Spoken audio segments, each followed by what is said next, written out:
Hi, I'm Robert F. Kennedy Jr., and I send my greetings to all the distinguished delegates of the Mnemonic Convention. I had hoped to be with you today, but the government shutdown means that I couldn't do that. The Mnemonic Convention was born from a shared moral conviction that no human being should suffer from exposure to mercury. You came together to protect future generations from this potent neurotoxin, and I'm looking forward to continued progress. Article 4 of the convention calls on parties to cut mercury use by phasing out listed mercury-added products.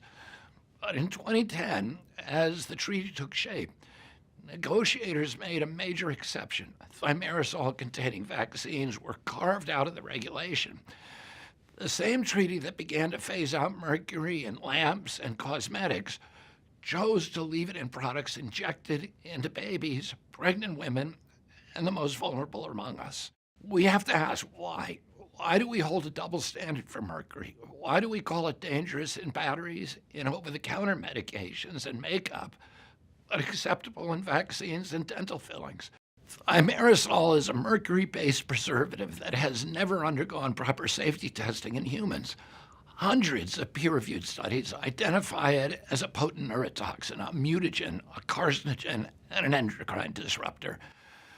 Thimerosal's own label requires it to be treated as hazardous material and warns against ingestion. There is not a single study that proves it safe. That's why in July of this year, the United States closed the final chapter on the use of thimerosal as a vaccine preservative, something that should have happened years ago. I want to be clear, it's inexcusable that governments around the world still allow mercury-based compounds in healthcare when safe alternatives exist. Now that America has removed mercury from all vaccines, I call on every global health authority and every party to this convention to do the same. Manufacturers have confirmed that they can produce mercury-free, single-dose vaccines without interrupting supply.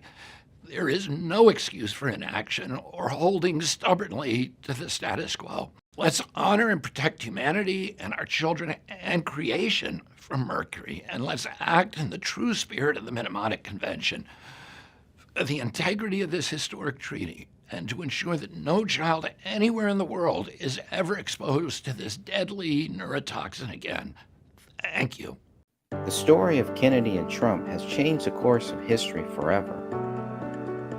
August 23, 2024 will forever be known as the day we turned the corner and took back our great nation and changed the course of history and brought hope to a free world. Join me as we relive the strange relationship between Kennedy and Trump, leading to their return to the White House to make America healthy and great again. I spent 2 years following the Kennedy and Trump campaigns. Long before the two men ever considered running for president, Kennedy sued Trump and stopped him from building a golf course near the Hudson River. After Trump won the presidency in 2016, he recruited Kennedy to look into vaccine safety issues. Kennedy was forced out the door after clashing with a man by the name of Anthony Fauci. But the assassination attempt on President Trump's life brought Kennedy and Trump closer than ever. From rivals to collaborators, from foes to friends, this is the story of Kennedy and Trump.